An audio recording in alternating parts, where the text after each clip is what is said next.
We will not waver in our commitment to see that justice is done for this terrible act in Benghazi. And make no mistake, justice will be done. That was the President of the United States over a year ago.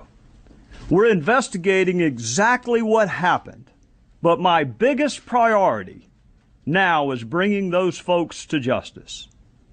That was the President of the United States over a year ago. No one has been arrested. No one has been prosecuted. No one has been brought to justice. We don't even have access to the witnesses. You and the media were good enough for my 16 years as a prosecutor not to tell me how to do my job. And so far in Congress, y'all have been good enough not to tell me how to do my job. I'm not telling you how to do your job.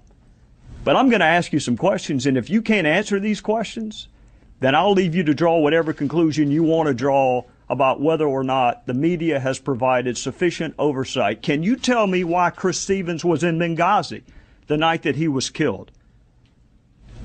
Do you know? Does it bother you whether or not you know why Chris Stevens was in Benghazi? Do you know why we were the last flag flying in Benghazi after the British had left and the Red Cross had been bombed? Do you know why requests for additional security were denied?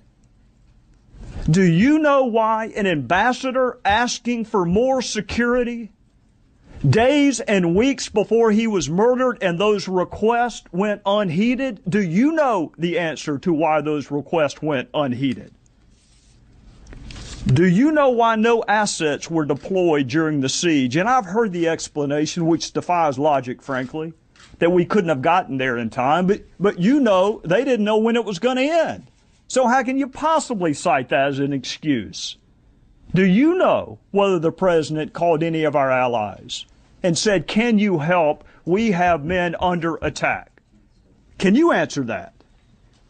Do any of you know why Susan Rice was picked? The Secretary of State did not go. She says she doesn't like Sunday talk shows. That's the only media venue she does not like. If that's true.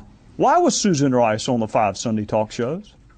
Do you know the origin of this mythology that it was spawned as a spontaneous reaction to a video? Do you know where that started? Do you know how we got from no evidence of that to that being the official position of the administration?